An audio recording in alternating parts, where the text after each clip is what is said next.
71वां अध्याय। प्रणव का महात्म्य व शिवलोक के वैभव का वर्णन।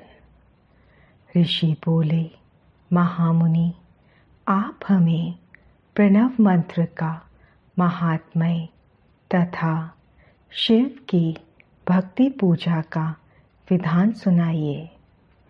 प्रणव का महात्म्य।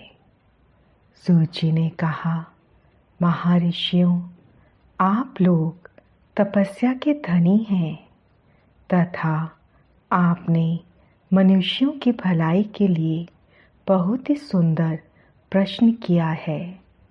मैं आपको इसका उत्तर सरल भाषा में दे रहा हूँ। प्रकृति से उत्पन्न संसार रूपी महासागर का नाम है। प्रणव इससे पार करने के लिए नौका स्वरूप है। इसलिए ओंकार को प्रणव की संज्ञा दी गई है। प्रपंच नहीं है वह तुम्हारे लिए, इसलिए ओम को प्रणव नाम से जाना जाता है। अर्थात प्रणव वह शक्ति है जिसमें जीव के लिए किसी प्रकार का भी प्रपंच अथवा धोखा नहीं है। यह प्रणव मंत्र सभी भक्तों को मोक्ष देता है। मंत्र का जाप तथा इसकी पूजा करने वाले उपासकों को यह नूतन ज्ञान देता है। माया रहित महेश्वर को भी नव अर्थात नूतन कहते हैं। वे परमात्मा के शुद्ध स्वरूप हैं। प्रणव साधक को नया अर्थात शिव स्वरूप देता है। इसलिए विद्वान इसे प्रणव नाम से जानते हैं, क्योंकि यह नव दिव्य परमात्म ज्ञान प्रकट करता है। इसलिए यह प्रणव है। प्रणव के दो भेद हैं, स्थूल और सूक्ष्म। ओम सूक्ष्म प्रणव व नमः शिवाय यह पंचाक्षर मंत्र स्थूल प्रणव है। जीवन मुक्त पुरुष के लिए सूक्ष्म प्रणव के जाप का विधान है, क्योंकि यह सभी साधनों का सार है। देह का विलय होने तक सूक्ष्म प्रणव मंत्र का जाप अर्थभूत परमात्म तत्व का अनुसाधन करता है। शरीर नष्ट होने पर ब्रह्म स्वरूप शिव को प्राप्त करता है। इस मंत्र का 36 करोड़ बार जाप करने से मनुष्य योगी हो जाता है। यह अकार, उकार, मकार, बिंदु और नाद सहित अर्थात अ, उ, म 3 दीर्घ अक्षरों और मात्राओं सहित प्रणव होता है, जो योगियों के हृदय में निवास करता है। यही सब पापों का नाश करने वाला है। अ शिव है, उ शक्ति और मकार इनकी एकता है। पृथ्वी, जल, तेज, वायु और आकाश 5 भूत तथा शब्द, स्पर्श आदि 5 विषय कुल मिलाकर 10 वस्तुएं मनुष्यों की कामना के विषय हैं। इनकी आशा मन में लेकर जो कर्मों का अनुष्ठान करते हैं वे प्रवृत्ति मार्गी कहलाते हैं, तथा जो निष्काम भाव से शास्त्रों के अनुसार कर्मों का अनुष्ठान करते हैं वे निवृत्त मार्गी हैं। वेद के आरंभ में तथा दोनों समय की संध्या वंदना के समय सबसे पहले उकार का प्रयोग करना चाहिए। प्रणव के 9 करोड़ जाप से पुरुष शुद्ध हो जाता है।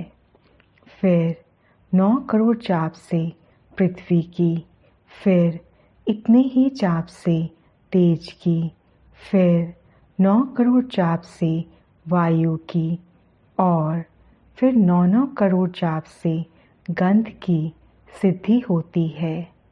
ब्राह्मण सहस्त्र ओंकार मंत्रों का रोजाना जाप करने से प्रबुद्ध व शुद्ध योगी हो जाता है।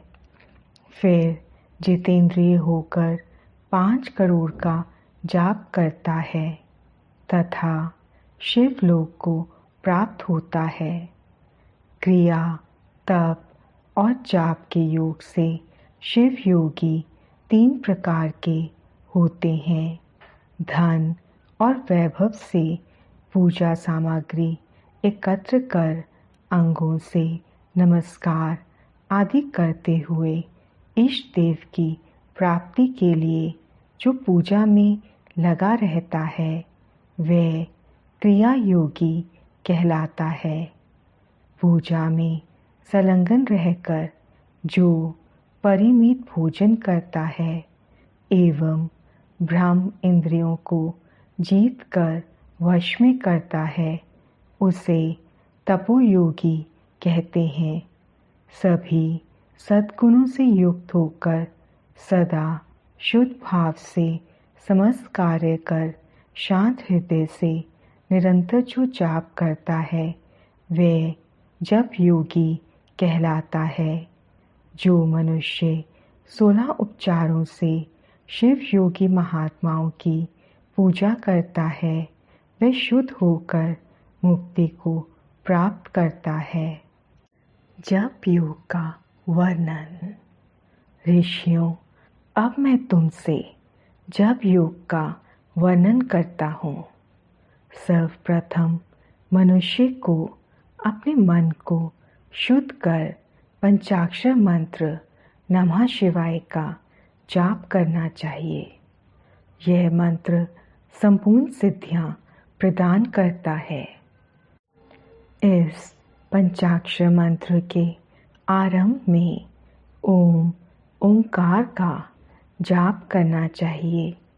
गुरु के मुख से पंचाक्षर मंत्र का उपदेश पाकर कृष्ण पक्ष प्रतिपदा से लेकर चतुर्दशी तक साधक रोज एक बार परिमित भोजन करे, मौन रहे, इंद्रियों को वश में रखे, माता पिता की सेवा करे, नियम से 1 सहस्त्र पंचाक्षर मंत्र का जाप करे, तभी उसका जप योग शुद्ध होता है।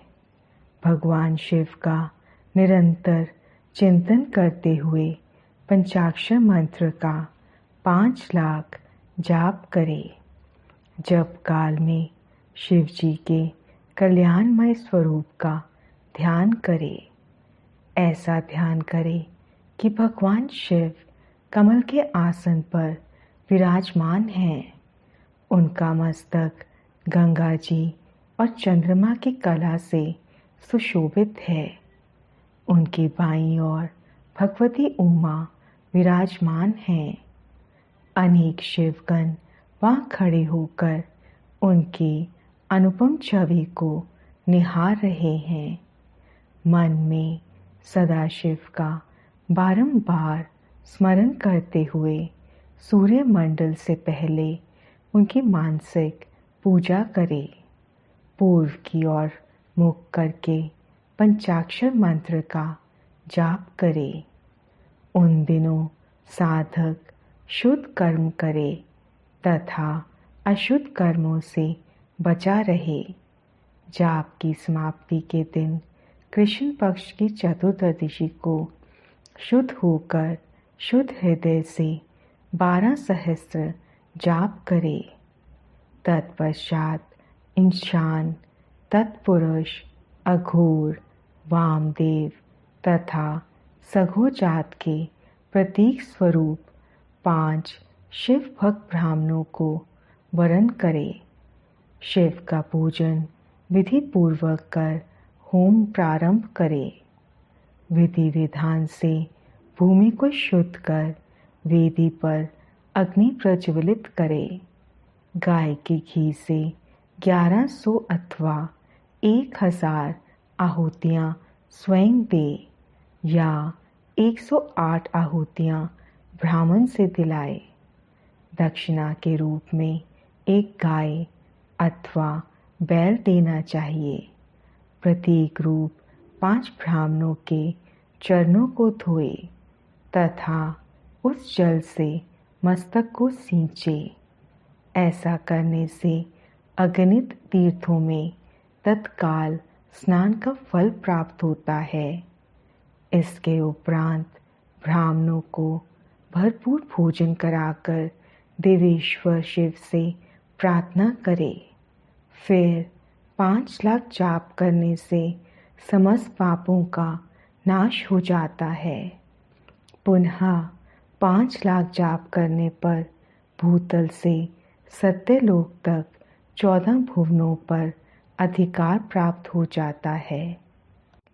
कर्म माया और ज्ञान माया का तात्पर्य। माँ का अर्थ है लक्ष्मी, उससे कर्म भोग प्राप्त होता है, इसलिए यह माया अथवा कर्म माया कहलाती है।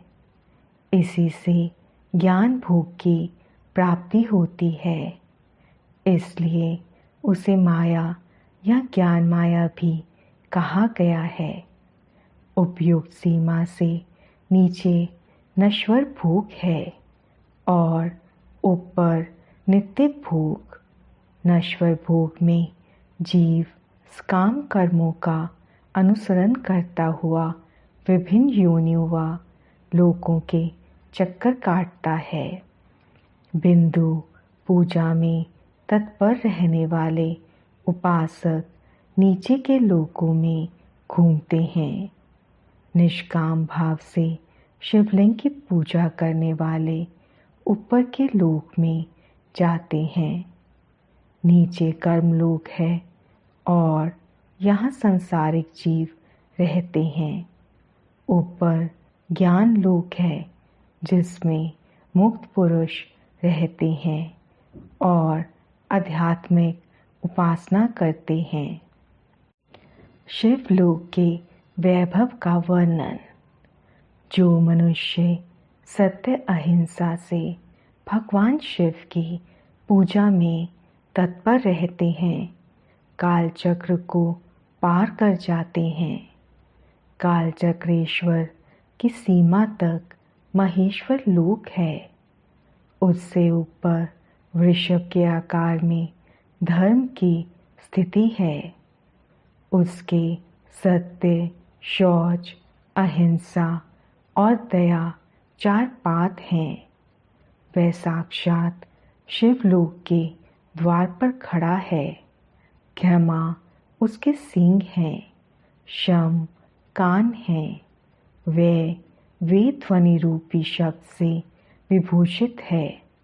भक्ति उसके नेत्र व विश्वास और बुद्धि मन है। क्रिया आदि धर्म रूपी वृषभ हैं जिस पर शिव आरूढ़ होते हैं। ब्रह्मा, विष्णु और महेश की आयु को दिन कहते हैं। कारण स्वरूप ब्रह्मा के सत्यलोक पर्यंत 14 लोक स्थित हैं जो 5 भौतिक गंध से परे हैं। उनसे ऊपर कारण रूप विष्णु के 14 लोक हैं तथा इससे ऊपर कारण रूपी रुद्र के 28 लोकों की स्थिति है। फिर कारणेश शिव के 56 लोक विद्यमान हैं। सबसे ऊपर 5 आवरणों से युक्त ज्ञानमय कैलाश है, जहाँ 5 मंडलों, 5 ब्रह्मकालों और आदि शक्ति से संयुक्त आदि लिंग है, जिसे शिवालय कहा जाता है। वहीं पराशक्ति से युक्त परमेश्वर शिव निवास करते हैं। वे सृष्टि, पालन, संहार, तिरोभाव और अनुग्रह आदि कार्यों में कुशल हैं। नित्य कर्मों द्वारा देवताओं का पूजन करने से शिव तत्व का साक्षात्कार होता है। जिन पर शिव की कृपा दृष्टि पड़ चुकी है वे सब मुक्त हो जाते हैं। अपनी आत्मा में आनंद का अनुभव करना ही मुक्ति का साधन है। जो पुरुष क्रिया, तप, जाप, ज्ञान और ध्यान रूपी धर्मों से शिव का साक्षात्कार करके मोक्ष को प्राप्त कर लेता है, उसके अज्ञान को भगवान शिव दूर कर देते हैं। शिव भक्ति का सत्कार। साधक 5 लाख जाप करने के पश्चात भगवान शिव की प्रसन्नता के लिए महाअभिषेक एवं नैवेद्य से शिव भक्तों का पूजन करे। भक्त की पूजा से भगवान शिव बहुत प्रसन्न होते हैं। शिव भक्त का शरीर शिव रूप ही है। जो शिव के भक्त हैं और वेद की सारी क्रियाओं को जानते हैं, वे जितना अधिक शिव मंत्र का जाप करते हैं उतना ही शिव का समीपाय बढ़ता है। शिव भक्त स्त्री का रूप पार्वती देवी का है तथा मंत्रों का जाप करने से देवी का सानिध्य प्राप्त हो जाता है। साधक स्वयं शिव स्वरूप होकर पराशक्ति अर्थात पार्वती का पूजन शक्ति, बेर तथा लिंग का चित्र बनाकर अथवा मिट्टी से इनकी आकृति का निर्माण करके प्राण प्रतिष्ठा कर इसका पूजन करे। शिवलिंग को शिव मानकर अपने को शक्ति रूप समझकर शक्ति लिंग को देवी मानकर पूजन करे। शिव भक्त शिव मंत्र रूप होने के कारण शिव के स्वरूप है। जो 16 उपचारों से उनकी पूजा करता है उसे अभीष्ट फलों की प्राप्ति होती है। उपासना के उपरांत शिव भक्त की सेवा से विद्वानों पर शिवजी प्रसन्न होते हैं। 5, 10 या 100 सपत्नीक शिव भक्तों को बुलाकर आदर पूर्वक भोजन कराए। शिव भावना रखते हुए निष्कपट पूजा करने से भूतल पर फिर जन्म नहीं होता।